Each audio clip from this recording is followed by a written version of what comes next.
Ross Noble here, and I'm on this show right now. Hi, it's Rochelle Hughes. Hi, I'm Astro. And I'm Alex from UB40. Hello, it's Amanda Holmes here. Thursday breakfast on Source FM with Ben Makin.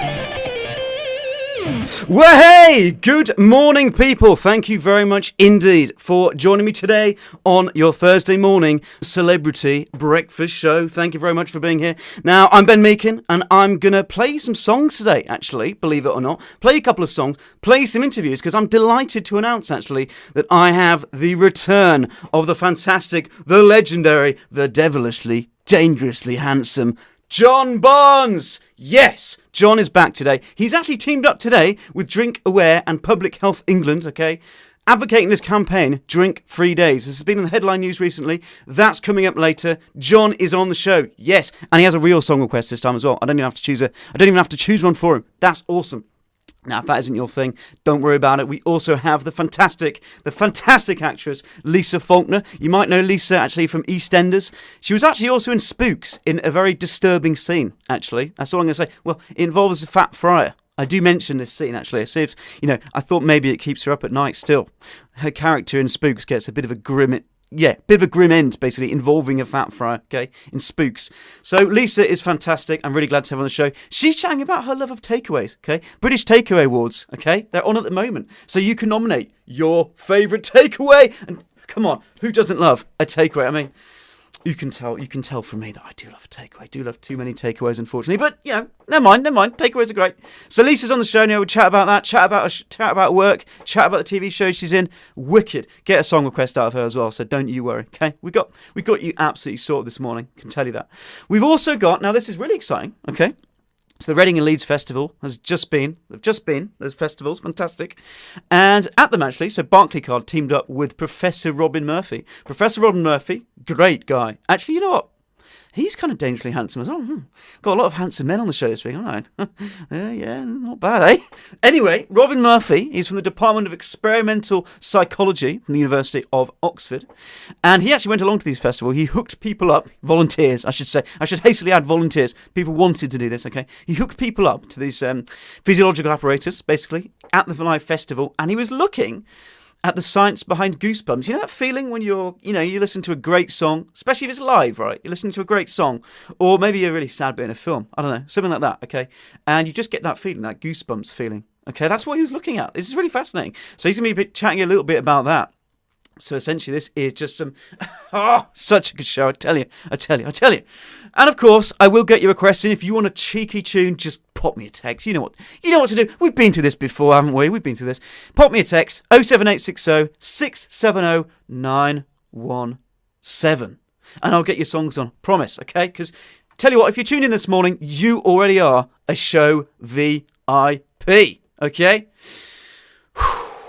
Right. Now, that's enough talk from me. I think we're going to get kicked off this morning. You know what?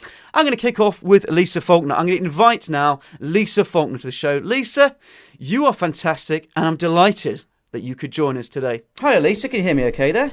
I can. How are you? Hello. Yeah, very well, thanks. Thanks very much for chatting to me today. You okay?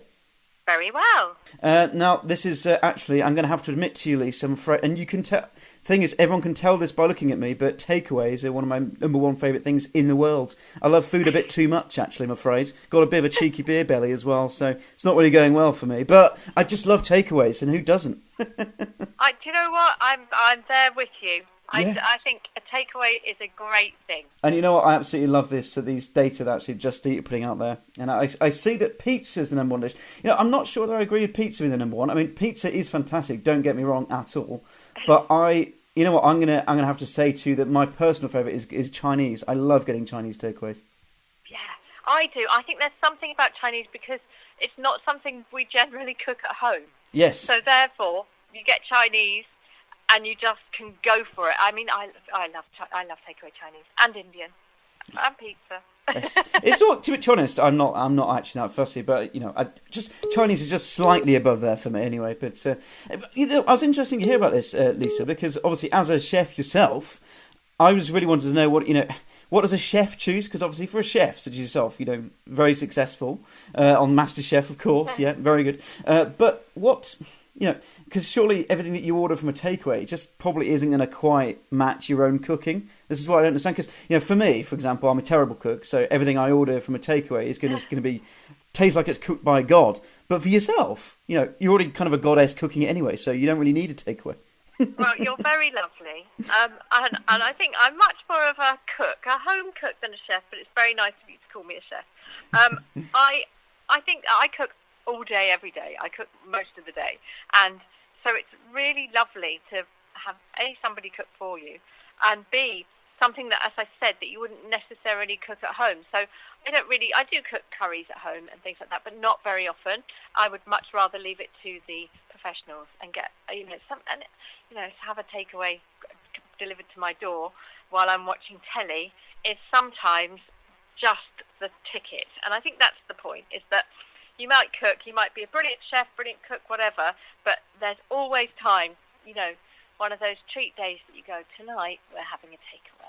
And there's something lovely about it. Yeah, absolutely. Everyone needs a night off from cooking, don't they? They need to, just take it easy, basically. I'm seeing here as well, actually, that the perfect time, or the optimum time that everyone's ordering at this time is actually 7 p.m. on a Friday. So basically, people are thinking, you know what, we're not going out tonight. No, we're sitting in, we're getting a takeaway. I totally agree. That's the best way. You can have a beer at home as well if you really want. If you want a beer, get one as well. Get a takeaway too. You're sorted.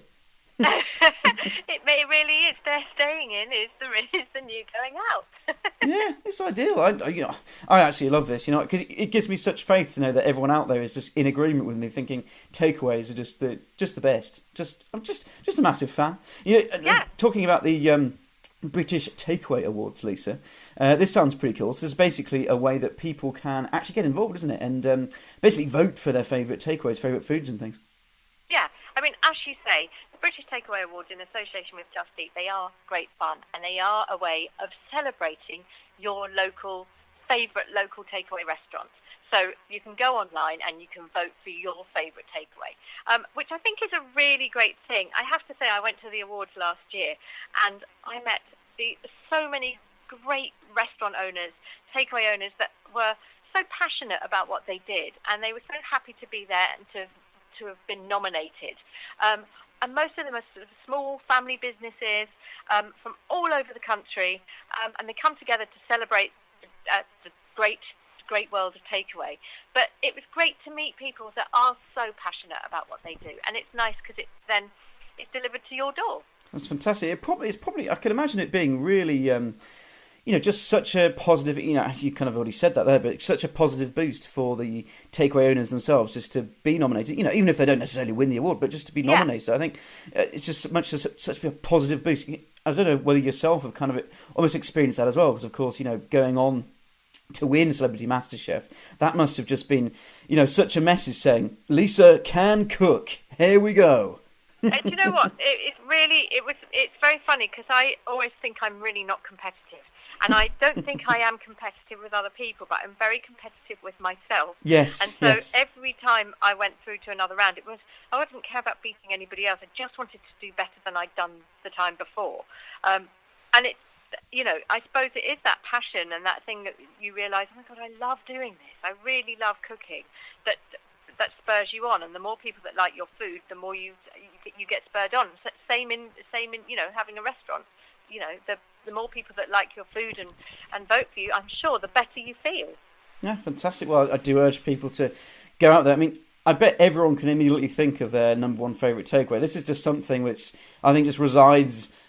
I was going to say kind of in the background, but no, just right there, straight in your mind. It just resides always there. I think, what's my favourite takeaway? Because I think whenever someone says, oh, you know what, should we get a takeaway on Friday night? They already know exactly what they're going for. There's no messing around, I think. They just think, right, that one takeaway, that's where I'm going. They can nominate that. Exactly, and that's what it's about. I think you're absolutely right. The minute somebody says, should we get a takeaway, they've got in their mind what they want. Yes. And it's fun. I always think when you've got your friends around and everyone's ordering, oh, well, I want this, can I share that with you? And there's this sort of big buzz of what we're going to eat and what we're going to watch, or, usually X Factor or something. Yes. But it's a really nice way to bring everybody together, I think. I've got a cautionary tale as well, Lisa. So I mean, this won't apply to yourself because you, as we've already said, you're an excellent cook. So you're fine. But this is what happened to me when I tried, and I think this actually fits really well because the pizza being people's favourite takeaway choice. This fits me well because I attempted to do so. I bought myself a pizza oven. Okay, I was very pleased with myself. I thought, this is going to be awesome. I'm going to just make pizzas for everyone, and everyone's going to absolutely love me. So I invited some mates around, and this is what I did. Me and my partner, we popped some pizzas on. I thought it was going really well, and I don't really know why I did this, but to catch kind of bits of wood and coal and things that had burnt in the grill and fallen out, I don't know why I did this, but I decided to put a little plastic box in it to catch it. I thought, it'd be fine. No. I'm such an idiot, and honestly, we were all sitting around the kitchen table, and people looked outside and said, Ben, what on earth are you burning out there? And I looked out, and yeah, this plastic box had just caught fire. Some hot coals had fallen in it. No surprise, right? What an idiot. And honestly, there was just an inferno out there. I thought, oh no. And it just totally ruined everything. Just turned it into an inferno. So my friends, we tried to rescue this pizza out. It turned into a calzone just by accident, just because it was fallen to pieces and folded over accidentally. But it was not good. So I think just stick to takeaways for me. Exactly, you could have phoned Just Eat. How funny that, because you'd have then had like this plastic melted.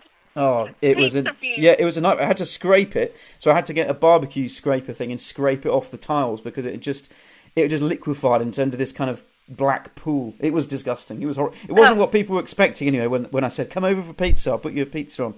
Yeah, didn't go well. Brilliant. I love that story. Stick to Just Eat. I think that's basically the moral of that story, isn't it? That's what I'd say. Yes, definitely. So, can I give you the website? Please do, Lisa. Go and Thanks. vote for their favourite local takeaway. Please do.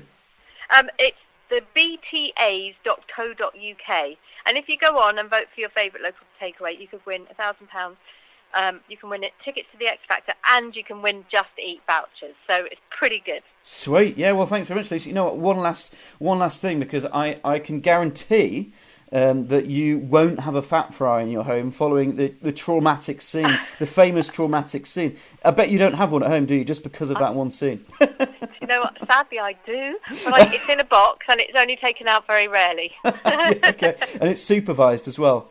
Yes, always. Yeah. Well, very last thing before I let you go, Lisa, and that's a song request. I love to give my guests a little song request. I don't know if I can interest you in one at all. I know it's a bit different now, a bit on the spot, and I do apologise for that. But I just really think you deserve a song on the show for coming on it. Can I have a Culture Club song? Of course. Yeah, I'll be happy to. Yeah, absolutely happy to get that on for you. I'm still in love with Boy George, so anything by Culture Club makes me very happy. Brilliant. Well, that's coming straight on. Well, thanks so much, Lisa. I'll let you go then. But yeah, thanks very much for chatting to us on Source today. Thank you. Thanks for having Lisa. me. Bye. Bye. Oh, what a song. Anyway, I think it's time to crack on with the show, I think. Just got an absolutely cracking request. I'm going to get that on as soon as possible. But first, I am going to invite to the show now the fantastic, the legendary John Barnes. Yes, John is here with us again. I'm delighted to have him on the show again. What a treat, again. Now, today he's actually speaking on behalf of Drinkaware and Public Health England, chatting about the new campaign that he's going forward with, and this is Drink-Free Days. This is a partnership between Public Health England and, of course, the alcohol education charity Drinkaware. They basically ran this YouGov poll surveying nearly 9,000 adults aged 18 to 85 this year, and it found that 1 in 5 were drinking more than the government's 14-unit-a-week guidelines, and 2/3 said they would find cutting down on their drinking harder to do than improving their diet, exercising more, or reducing their smoking. So what's going on? Well, let's get John on the show to chat about this. Don't worry, we also chat about some of the sillier things, in life. Rapping, quite a big section on rapping. We chat to him about rapping, chat to him about everything, basically. Just life in general. Oh, yeah, you're going to love this. I hope you do anyway. He's got a song request as well. So, yeah, a couple of great tunes coming up straight after this too. So stay tuned. Stay with us here at Source FM. Hi, John, can you hear me right there? Yes, mate, I can. How are you? Hello, yeah, very well, thanks. Well, a very warm welcome back to the show, John. Absolute pleasure to have you back. This is Ben from Source FM, who doesn't know much about football. Don't know if you remember. Well, at least you admit it. Most people don't admit it. Well, exactly. Excited to have famous rapper. Footballer on the show, of course. Dancer, rapper. Yeah, both of them, really. It's just a VIP in all multiple different areas, John. That's you. Apart from football. Not many people know I'm a footballer. No. Or was a footballer. Yeah, very famous rapper, though, of course. We'll have to get that song on again, won't we? It's going to have to happen. John, I believe I'm going to have to let you choose a song this time as well, because last time I rudely chose one for you. I don't think that was fair. So this time, if you've got a song off the top of your head, I would love to play it for you at the end of your appearance today on the show. I'll just give you warning, okay? Okay, I'll think about it. Okay, awesome. Well, John, yeah, let's chat about this new campaign that you're involved with, because this actually sounds like something really, really worthwhile for people to, have a little bit of a think about, basically. And this is this Drink-Free Days campaign, isn't it? Yeah, it's Drink Aware. I've teamed up with with Public Health England just to talk about the importance of drink-free days to reduce the risk of health conditions, high blood pressure, heart disease, cancer. It's more, you're not targeting serious drinkers or alcoholics. It's just to do with the fact that, a lot of people at home, me included, you've got nothing to do. You'll have a couple of glasses of wine, mainly out of boredom. Yes. But if you have to get active and maybe go for a walk and stuff, then maybe that wouldn't be the case. So it's about just having drink-free days. It's not saying stopping drinking. Just have a couple of drink-free days, and of course, not saying on the days that you drink to get absolutely hammered. It's more to do with the fact that have a couple of drink-free days and then continue normal life, just to be a little bit healthier. And I guess this kind of born out of a place, I'm guessing, where people it kind of just creeps up on people, right? And, as you were saying, it's easy just to have a couple of glasses of wine, a couple of beers, whatever. Might get home, pop the Xbox on, have a little game, have a little beer.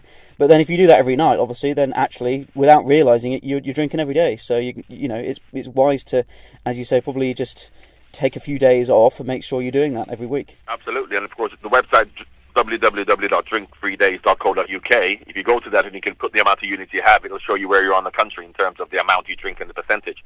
So yeah, it's just about just being sensible, and I suppose if you just say cut down, people will then think, okay, I'm going to cut down, which will mean they'll drink every day but just have less. That will add up. So cutting down, really talking about having just two or three drink-free days and then just carrying on as normal. Nice. And I'm just thinking about, because you know what, John, I've recently attempted to, I think you're going to be very impressed with this, I've attempted to kind of turn my life around a bit. I'm doing a lot of exercise now, doing pull-ups and things like that, so I think you're going to be pretty impressed with that. Have you got... Absolutely, but that's what it, also with the drink-free days, it's a lot to do with that, because a lot of people will have nothing to do and they're at home. Sure. Let's have a couple of glasses of wine. So doing a bit of exercise, your pull-ups would help, or going for a walk, absolutely does help. Because I'm sure when you're doing your pull-ups, you're not drinking. Yeah, well, exactly. It'd be quite difficult, wouldn't it, to do them both at the same time. So there we go. If you do a one-arm pull-up while you have a pint in your hand, you'd be very impressive. Yeah, I mean, if I can do that, I think I deserve the pint, to be honest. Absolutely. Because I was just thinking, John, have you got any... I don't know. I mean, any kind of tips for people? I thought exercise might be a good one, as you've just said there. But any tips for people? Well, it's whatever interest you have, because people may say, "Well, I haven't got a dog, so I'm not going to go for a walk." But I do like, going for a ride, even just going for a walk without a dog, or even just, reading or whatever alleviates the boredom, whereby you feel doing something else instead of just having a glass of wine, which you don't even have to think about. So I can't tell anybody what to do because they may not be interested in that, but everybody has an interest. Yes. Maybe if you like playing the Xbox, play the Xbox. Yes. It's not a serious thing in terms of me saying this is what you should do instead of. Exactly. But everybody knows what they want to do, knows what they like doing, so just do something you like doing. Yeah, just do something a bit different. John, I'm afraid you're going to have to own up to me. Are you a fan of the Xbox at all, as well, like me, or not? No. My son is. But I'm not. No, I'm more. I'm too old. I'm more Space Invaders, if you remember that. Oh yeah, well, yeah, of course, yeah. No, not old at all, John. But yeah, Space Invaders is a quality choice. I don't blame you there. Fair enough, John. Do you have any other any other little hobbies that you're allowed to share today that people might have a little go at all, John? Is that a rude question? I've got 7 children, aged between 33 and 7. So my hobbies are my children. And running after them and being a taxi driver and entertainer for them. So I imagine you're very busy. I haven't got the luxury of being bored, so I'm okay. Do you ever though do any in your spare time? I mean, it doesn't sound like you really have a lot with the kids, but do you ever do a bit of rapping at all like you used to?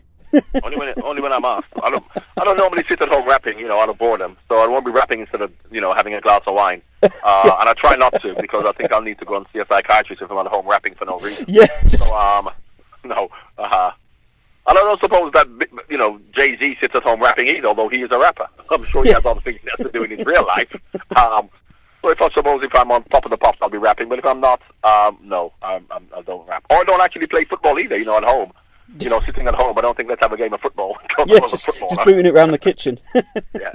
Yeah, well, anything that, takes the mind off a cheeky beer, I suppose. I might try booting a football around the kitchen, or even rapping at the same time, because if you're doing all of that, how on earth could you possibly fit in a drink then?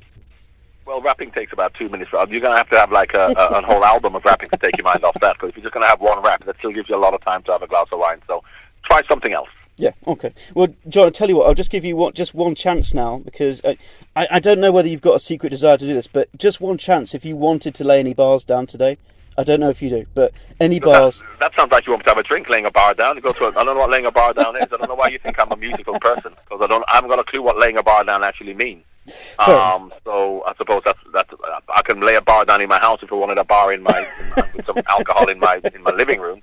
So I don't know what that means. So I won't be laying any bars down. No, fair enough. I think let's stick to the traditional meaning of laying a bar down, as you say, a drink. But anyway, John, thank you very much for your time. I won't keep you for much longer now, and I will just now return, if you don't mind, to the dreaded question, which is a song choice. I don't know if you have one at all, because I'd love to play you something. And this could be anything, John, anything that you like at all. Okay, why don't you then play Rapper's Delight by the Sugar Hill Gang? Oh, wicked. I will do. Thanks, John. Just to confirm, before we close up, John, are you all happy your end? Did you get everything across that you wanted to in terms of the campaign? Yeah, I'm happy. Yeah. Awesome. I'm happy I didn't have to rap as well. Even happier about that. Yeah, you escaped from that one. Nice one. Yeah, you handled that answer with class as well. You knew how to get out of that. All right. I'm a diplomat. Thanks, John. Well, I'll let you go then, but thanks very much for your time today. Thank you. You're welcome. I tell you what, I'm going to crack on with the show now. I'm going to get the next section on. On the front of Rod Stewart, though, I'm afraid, this is going to be quite sad news for some of you, for some of the fans out there. But you've missed his furniture sale. I'm sorry. It happened on the 11th. Yeah, I know. It would have been your chance to grab such things as a leopard print chair, a statue of a banjo player, a statue of a lady who's not wearing a lot, actually. A couple of tables, which, they look quite... I think they've got like cherubs on, solid gold things. Yeah, you could have got yourself a real bargain, but sorry, you missed that one. Anyway, cracking on with the show. I would love now to turn to Professor Robin Murphy. Robin from the Department of Experimental Psychology at the University of Oxford. Now, he actually teamed up with Barclaycard recently. He went along to the Reading and Leeds festivals and he hooked volunteers up to machinery which was going to measure physiological traits, so heart rate and things like this. And he was looking at goosebumps. Yeah. You know that feeling, goosebumps? You've ever got goosebumps before? You probably have, haven't you? I bet you have. That feeling, you've listened to a great song, watching a sad film, whatever, you get that feeling. Well, he was talking about this, he was thinking about this in kind of science view, so I thought, well, that sounds interesting. Let's get Robin straight on the show, shall we? Here he is, and I tell you what, we are going to delve into actually some storming song choices straight after this. Both of the chaps today, oh my... The song choices are perfect, so you're going to love the rest of the show. I can guarantee it. Anyway, let's get them on, shall we? Very, very warm welcome to them. Thursday Breakfast on Source FM. I'm Robin Murphy. I'm at the Department of Experimental Psychology at the University of Oxford. And I'm Dan Matheson, Head of Sponsorship at Barclaycard. Fantastic. Thanks very much. Well, very warm welcome to you, gents. Fantastic to have you on the show today. Now, this is actually really fascinating research that you've got for us today, actually. I know this is really, really interesting. I think anyone listening in, will really enjoy hearing about this. I'm going to hand over to you if you could kind of explain this, because you've essentially been looking at goosebumps. So, of course, those feelings that, everyone's kind of familiar with that feeling, of listening to a great song or whatever it is, or watching a film, maybe, I don't know, and feeling that kind of, intimate connection. I don't understand much about the science of this at all, but I'll hand over to you maybe first, Robin, if that's okay. Could you tell us a little bit about the experiment that you've been involved with? Yes, Ben, thank you. As you say, most people are familiar with the idea of the feelings that they get when they have a goosebump, but we don't really understand the scientific factors that relate to or cause them. And so this is an exciting new piece of research, groundbreaking, that was done with Matthew Sachs at the University of Southern California and Harvard, as well as with Barclaycard, who are passionate about live music. And what we did was go into a live music environment and measure people's responses as they were listening to music. And we came up with some very interesting conclusions which relate to the idea that you're mentioning, which is that it's not simply the music itself that's producing these goosebumps. It's something very particular about your connection to the music, your memories, experiences, your personality. If you'll excuse me being a bit wishy-washy, of course, total layperson's perspective. But it kind of feels like it's, I don't know, that just really intimate connection with, you were saying, these various aspects of watching the live entertainment. But is kind of science nailing down exactly what's going on there? Is it still something that kind of resides a little bit in the area of mystery? I mean, I know the research that you've got is absolutely fascinating. And I'm just thinking, for people to kind of understand the actual process itself, I don't know if it's kind of a very mysterious thing still, or whether we have an understanding on a kind of physiological level. So that's an excellent point, and it's really about what we're trying to do. There is the physiological response. So that's the term goosebumps refers to goose-like skin, which is when your hair stands up on end, sometimes in result to cold or to fear. And that sort of sympathetic nervous system response is quite well documented. We understand that challenges to the system can produce goosebumps like that. Yes. What's much more mysterious is the role that psychology plays in this, in which people's memories, their experiences, and something about their individual differences, their emotional responses, is contributing to that effect. So these aren't simple reflexes produced because of physiology, and to the extent that the brain is part of physiology, but it's very deeply ingrained into who you are as a person. And so what we did is try to gather people at this concert, at the festival, and measure the various personality traits, their experiences with music. We did also gather heart rate data, so we have a physiological response, and we looked to see whether or not they were experiencing goosebumps during the live event. Specifically, you're talking about as well the kind of timing of this, weren't you? So it looks like you kind of found that people, more often than not, would kind of experience goosebumps within the first couple of minutes or something of the performance? Yeah, it was very, very interesting that there were a number of features that were related to the goosebump effects. So there were acoustic properties. There was timing properties, so that the acoustic properties relate to various changes, often quite dramatic changes in the music where it goes from very loud to very soft, or particular chord changes.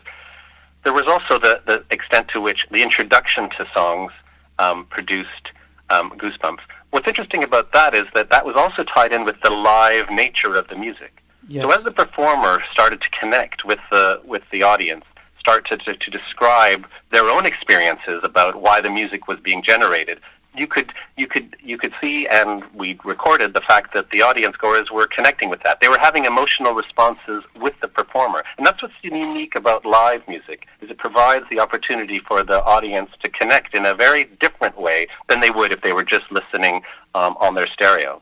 And you know what? Now you're explaining it, I can actually remember exactly the last time this happened to me. It was actually at I went to see Mark Knopfler live. I don't know if you're a fan of Mark Knopfler, of course, Dire Straits Yes. frontman. And honestly, when he played Romeo and Juliet, because of course he now tours on his own, of course, but when he played Romeo and Juliet, the whole room went absolutely quiet, and I could tell that everyone was there with the goosebumps, because it certainly happened to me. I can remember it very clearly, that kind of the exact moment when it happened. It was kind of as soon as people started to realise what riff it was, and it was obvious that he was going to play it, sort of thing. I can remember that moment very clearly. That's right, and I mean, even as you decide, I am a fan of Mark Knopfler, and as you describe it, I can almost elicit a goosebump-like effect in my own self. I think these things aren't simply produced by the sounds. In our context, then, over 50% of the people did experience goosebumps at some point during this 45-minute set in which we were recording. But that boiled down to something like 2.8 or 3 goosebumps every minute. People were experiencing these things, which is, very fascinating that as people are listening, you can watch them do that. We found that women in our sample were experiencing them a bit more than men, that certain aspects of their personality, their emotional openness, seemed to be related to whether or not they were experiencing goosebumps, whether they were interested in creative pursuits. But it's important to remember that in that 45-minute set with that sample, that was the effect that we were finding. It's very likely, and as you're pointing out, and probably our musical tastes match a bit more, that everyone can find a particular type of music that will elicit a goosebump effect. It's about discovering the music that elicits that in you. That's fantastic. Well, thanks very much, Robin. I'll turn to you, Dan, for a minute, if that's okay, because I'll just really like to, because it sounds like the idea for this research is absolutely fantastic. Really, really interesting as well. And great fun too. Is this something that you kind of thought over at Berkeley? I mean, of course, the floor is open if you want to jump in as well, Robin. But in terms of the timing of this research, was this something that, you had an interest in over at Barclaycard, and you thought, hang on, this is, we know the power of music sort of thing, if you'll excuse me to be a bit daft? No, yeah, absolutely. I mean, for us, it was because we have a new partnership with Live Nation on our Barclaycard Entertainment platform, and so it is festival season. It was a great opportunity for us to go out there and do this research during the festivals, and we're going to be very soon moving into exciting announcements for 2019 festivals and the pre-sales for our customers there. So the timing of this was absolutely right. The outdoor season for music, people getting very, very passionate, and music and entertainment is something we genuinely are passionate about. And me, myself, I said I was really, really interested in this study because I know that, albeit I was holding up the male side with regards to, I certainly get goosebumps listening to live performances. And for me, it is about connecting it to life events. And it's interesting you're talking about Romeo and Juliet, because actually one of the songs that I actually know I get goosebumps on is actual Brothers in Arms itself, the song. Yes. Because it connects back to a Miami Vice show that, funnily enough, that I watched many, many years ago, showing my age. But I know that's something that absolutely would cause that reaction for myself. And as I said, there are many other life events, such as the birth of my children, which I can connect back to particular songs. And when you just see them in that live environment, it's just incredible when it triggers that emotion. That's fantastic. You know what, Dan? I might have to get Brothers in Arms on the show for you today. How about that? Oh, yes, it's a great song, classic. I will get that on. But Robin, of course, I'm not going to be mean and not give you a song choice as well. Do you have a song that you particularly like, or perhaps even have goosebumps in the past too? I could play for you today. I'd love to. Well, yeah, of course. Well, my one, and this is one of the unusual things about Goosebumps. It's songs that produce unexpected changes, that you get these goosebump effects. But once you know a song, you can anticipate that a goosebump is coming up because you're anticipating that change, that moment in the song. And so there is this kind of duality in you in terms of both things that are expected and things that are unexpected. So mine, of course, is always Led Zeppelin's Whole Lotta Love. Sorry to have these two guys with the same sort of guitar-oriented music lover, but I do like a range of music. Oh, that's fantastic. Then I'll definitely get that on there. It's two absolutely storming songs, aren't they? So I don't think we can go wrong with those. And just coming back, of course I am aware of your time. I won't keep you for much longer now, gents. Thanks for your time so far. But I'd just really like to, really just give you a chance to, maybe reiterate any key messages, and also crucially get any websites out there for people if you wanted people to check out particular websites, and also Robin, from your point of view, I don't know whether you wanted to point out any kind of lab group sites or Twitters or anything like that. Then please go ahead and feel free to. Well, my research is available on the Department of Experimental Psychology, University of Oxford webpage, where they can read about what they do. What we do, I think it was also very important to know that the people that were there really enjoyed being part of this. So when we were asking people to take part, they were really wanting to explore what musical goosebumps were. They wanted to understand themselves, and this is sort of a unique and important part of psychology, which is trying to understand who we are and what the triggers are for us in our lives and that make us individuals. And that's probably that lasting message of the importance of psychology in these responses. For us, this is around us, looking to deliver and provide access to our customers to get more and more of these fantastic experiences at live music events. So absolutely go to barclaycard.co.uk and look at Barclaycard Entertainment, and they'll see all the opportunities and the pre-sale ticket events that are coming up soon. And so really go there and have a look, and many, many opportunities for all different types of genre and music taste.